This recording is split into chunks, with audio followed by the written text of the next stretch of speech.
คนอยากเป็นศิลปินบางคนอยากเฮ็ดเกี่ยวกับศิลปะบางคนอยากเป็นนักร้องบางคนอยากเป็นสร้างถ่ายรูปแต่บ่กล้าที่จะเฮ็ดย้อนว่าหยังย้อนว่าญาติพ่อแม่หรือว่าสังคมหรือว่าหมู่ครูบอกว่านั่นบ่แม่นเวียกที่แท้จริง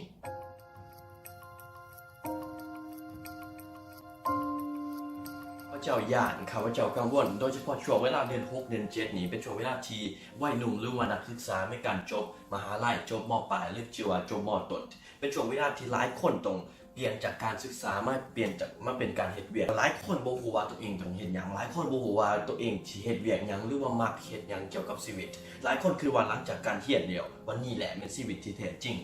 หลายคนเริ่มมีการกดดันตัวเองนั่นบ่แม่นสิ่งที่เฮากังวลแฮงสิ่งที่เฮากังวลและสิ่งที่ข้าพเจ้าย้านที่สุดแม่นเฮาย้านว่านักศึกษาหรือว่าวัยหนุ่มหลายคนหรือว่าอายุ30ปีที่จบการศึกษามาแล้วสิเฮ็ดในสิ่งบางอย่างกัดแขวเฮ็ดบางสิ่งบางอย่างกัดแขวเฮ็ดเวียกบางเวียกที่ฮู้ว่าในจิตใจบ่แม่นเวียกที่ตัวเองอยากเฮ็ดแต่ยอมเฮ็ดเพราะว่าสังคมแนะนำหรือว่าพ่อแม่แนะนำหรือว่าย้านว่าคนอื่นบ่เข้าใจถ้าตัวเองสิเฮ็ดในสิ่งตัวเองมักบางคนอยากเป็นศิลปินบางคนอยากเฮ็ดเกี่ยวกับศิลปะบางคนอยากเป็นนักร้องบางคนอยากเป็นสร้างถ่ายรูปแต่บ่กล้าที่จะเฮ็ดย้อนว่าหยังย้อนว่าญาติพ่อแม่หรือว่าสังคมหรือว่าหมู่ครูบอกว่านั่นบ่แม่นเวียกที่แท้จริงในวิดีโอนี้เฮาก็มีรวบรวมวิดีโอคลิปสั้นๆที่เฮาได้มีการแนะนำน้องหนูที่เรียนอยู่ลอนดอนที่เขาเคยมาถามเกี่ยวกับคอนเซปต์เกี่ยวกับไอเดียเดียวกันนี้เป็นความฝันเนาะแต่แบบกูพูดว่าเซนจังไหนเพราะว่าไม่ให้เข้าใจเขามักเรียนแค่แล้วเขาพูดว่าสิเรียนคนจบไปไหนถ้าทานเป็นนักศึกษาจงเบิ่งวิดีโอนี่1เทื่อ2เทื่อ3เทื่อจงแชร์นี่กับหมู่ของทานโดยเฉพาะแชร์วิดีโอนี่ให้คนที่ทานฮักโดยเฉพาะแชร์วิดีโอนี่ให้พ่อแม่ทานเบิ่งให้เล่าฮู้ว่านี่เป็นสิ่งที่ทานต้องการนี่เป็นสิ่งที่ทานอยากให้เราฮู้ว่าเราทานฮักเราแต่ว่าทานก็อยากตามความฝันของทานถ้าทานเป็นพ่อแม่ที่มีลูกหลาน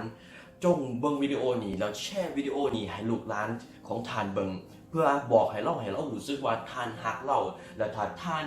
ย่อมให้เราอาจจะย่อมให้เราตามไฟฝันตามฝันที่เราอาจจะเป็นฝันที่อันตรายฝันที่ยากแต่นั่นเป็นฝันของเรา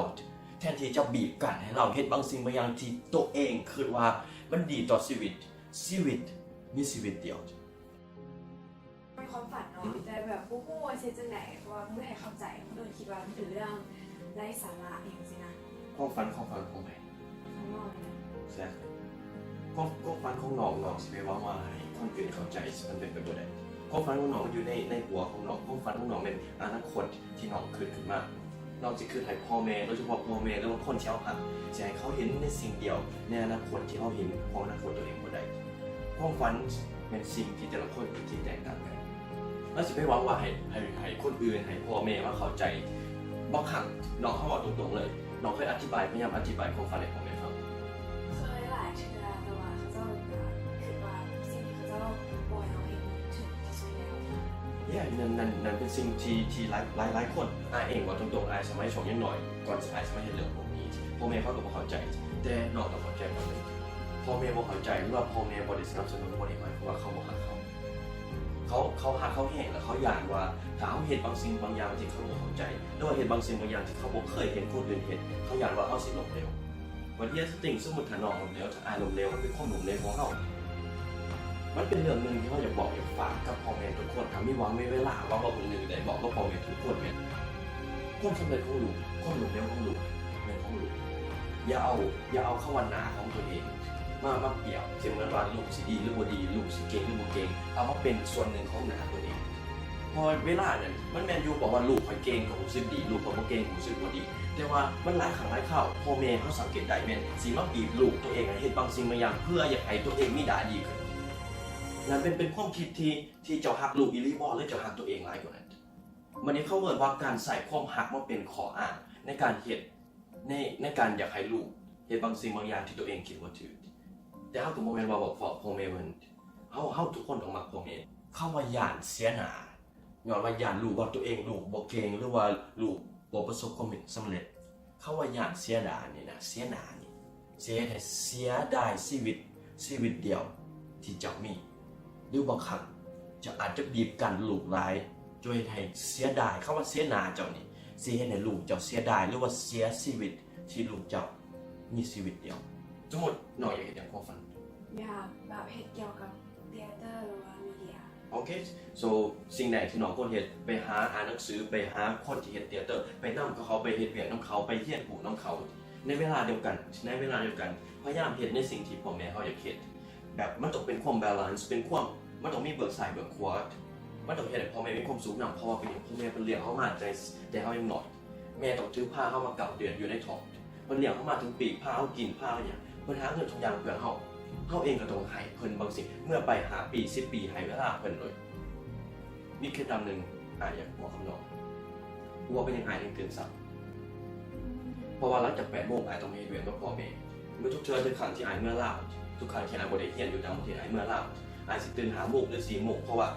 ตื่น4 โมงเช้า5 โมง6 โมง7 โมงมี3 ชั่วโมงเฮ็ดสิ่งตัวเองมาเขียนหนังสือเขียนบทเฮ็ดวิดีโอ3 ชั่วโมงนี่บ่มีใครมาบอกได้พ่อแม่สิมาบอกหรือเฮาสิบอกว่าอย่าตื่นเช้าหลายอย่าเฮาตื่นเช้าแล้วก็เวทเฮ็ดเวียกเอาเองฮอนเวลาเฮ็ดเวียกซอยพ่อแม่ฮอนเวลาเป็นเบิ่งงานพร้อมเบิ่งเวียกซอยพ่อแม่เฮาก็ไปมันเป็นการเบิ่งซ้ายเบิ่งขวาการเฮ็ดให้มันบาลานซ์กันแต่สำคัญสุดเนาะความฝันน่ะคำว่าความฝันมันเป็นความฝันของเจ้าความฝันของน้องเวลาที่น้องอยากว่าให้คนอื่นมาเข้าใจมันก็ผิดแล้วจะต้องสู้ต่อไปคนเข้าใจพ่อแม่เพิ่นในเวลาเดียวกันจงเฮ็ดเพื่อตัวเองนำนี่ก็งูน้องกับน้องเนี่ยมาถามว่าของน้องแบบเดี๋ยวฮู้ว่าเฮ็ดจังได๋เขาจะฮู้ว่าเขามักเวียนอย่างแท้แล้วก็เขาฮู้ว่าเฮ็ดเวียนอย่างว่ายังจบไปได้ขอทำได้ยังพวกน้อง10 ปีอยู่20 ปีประมาณ20 ปีมันเรายังมีเวลาหลายคนถามเขามาบอกว่า20 ปีหรือ30 ปีหรือว่าบางคน40 ปีก็ยังบ่ฮู้ว่าตัวเองมักหยังต้องการหยังต้องอยากเฮ็ดหยังแต่คำถามนี้เป็นคำถามที่หวังว่าทุกคนได้ถามแล้วหวังว่าทุกคนเอาไปคิดน้องมีอาหารที่น้องมักบอกแบบอาหารไทยอาหารลาวจังเฮานี่น้องมักอาหารหยังอาหารจีนแล้วก่อนสิน้องสิว่าอาหารจีนเป็นอาหารที่น้องมักน้องต้องลองหลายสิ่งหลายอย่างก่อนแม่นบ่น้องต้องลองกินอาหารลาวอาหารไทยอาหารญี่ปุ่น Japanese food น้องต้องลองหลายสิ่งหลายอย่างแล้วสุดท้ายน้องมาคิดว่าน้องมักอาหารจีนอย่างแท้จริง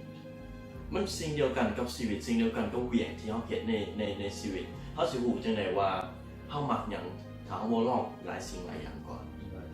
ฉะนั้นจะขอฝากไว้น้องเลยน้องก็ต้อง20 กว่าปียังมีเวลาให้ใช้เวลา5 ปีบอกเลย5 ปีหรือว่า8 ปีบ่แม่น1 เดือน2 เดือนลองมักสิ่งบางอย่างลองหลายสิ่งหลายอย่างบางคนบอกว่าอยากลองเป็นนักถ่ายรูปก็ลองหากล้องมาลองมาถ่ายรูปบางคนน่ะเป็นนักเขียนลองเขียนไปช่วงหนึ่งถ้ารู้สึกว่านี่แม่นสิ่งที่น้องอยากเฮ็ดตลอดชีวิตหรือว่าอย่างน้อยเฮ็ดไป20 ปี30 ปีน้องรู้สึกแนวนั้นจงใส่เวลาเพื่อจะเฮ็ดมันดีขึ้นแต่ว่าหลายคนอายุสำนองเองก็23 กว่าปี24 กว่าปีแต่ตอน12 ปีลองหลายสิ่งหลายอย่างเทควันโดก็เล่นห้องเพลงก็ห้องแรปก็เฮ็ดวิดีโอก็เฮ็ดเต้นก็เฮ็ดทุกสิ่งทุกอย่างก่อนสิตัดสินใจว่าเมื่อเวลาขึ้นเวทีหรือว่าเวลาที่speech หรือว่าบอกหรือว่าหรือว่าแนะนำบางสิ่งบางอย่างมันสิ่งบางสิ่งบางอย่างที่รู้สึกมีพลังรู้สึกว่านี่แหละมันชีวิตเมื่อทั้งหมดทั้งเรื่องนี้ขอเว้าอย่างหนึ่งเกี่ยวกับสังคมเฮาขอเว้าเลยบอกสังคมเฮาเขามาคือว่า20 กว่าปี30 ปีเขาคือว่าเฒ่าเขาคือว่าอุ้ย25 ปีอุ้ยยังบ่ได้เมียยังบ่ได้ผัวบ่จักสิเฮ็ดหยัง30 ปียังบ่มีเวียกยังจริงถ้าน้อง20 กว่าปีน้องยังอยู่ได้อีก70 80 ปีถ้าน้อง30 ปียังอยู่ได้อีก60 70 ปีถ้าคน40 ปีเนี่ยนะคนที่สังคมเขาคิดว่าเฒ่าเขายังอยู่ได้อีก30 40 50 ปีฉะนั้นเราลองถามตัวเองมึงว่าน้องจะใช้เวลาช่วงนี้ค้นหาสิ่งที่น้องมักหรือว่าสิตัดสินใจแบบง่ายๆว่าจบแหละเฮ็ดเวียกตามที่หมู่เฮ็ดไปหมู่เฮ็ดนั้นก็เฮ็ดไปนำสิยอมทนเฮ็ดบางสิ่งบางอย่างที่น้องฮู้ว่าบ่แม่นสิ่งที่น้องมักที่แท้จริงและใช้ชีวิตที่เหลือนี่นะ70 ปีสิทนกับมันอยู่ได้ซะบ่ยากฉะนั้นช่วงเวลานี้5 ปี10 ปีนี่ใส่คนหาหลายสิ่งหลายอย่างสิคิดว่า30 ปีแล้วต้องรวย30 ปีแล้วต้องเก่ง25 ปีแล้วต้องมีเงิน no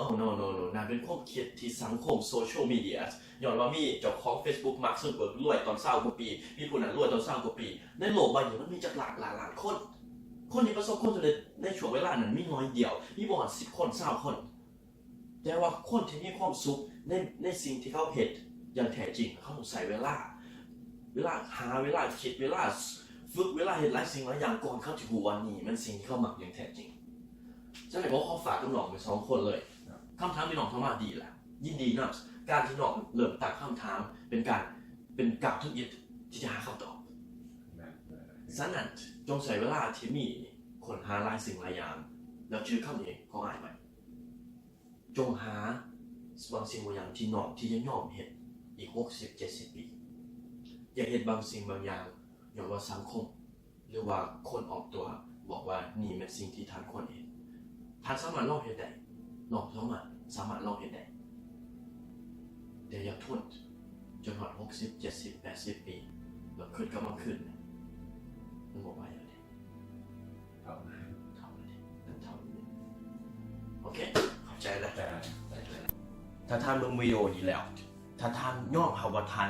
จะสู่ชนจะสานฝันจะตามความฝันจะเห็นบางสิ่งแหวงจะย่อมทน2 ปี3 ปี5 ปีเพื่อจะเห็นให้ชีวิตที่เหลือ80 ปี70 ปี60 ปีให้มันมีความหมายจงเขียนคอมเมนต์ทั้งดุให้สัญญาเฮาว่าท่านจะตั้งใจให้สัญญากับเฮาสักใส่สะดุดให้สัญญากับเฮาว่าท่านจะบ่ยอมเฮ็ดในสิ่งที่ทุกคนคิดว่าปลอดภัยแล้วก็เอาความฝันตัวเองทิ้งสัญญากับข่อยในคอมเมนต์ทั้งลุมและข่อยสิตอบเจ้าข่อยสิว่ากับเจ้าทุกๆคนสัญญาคอมเมนต์ทั้งลุม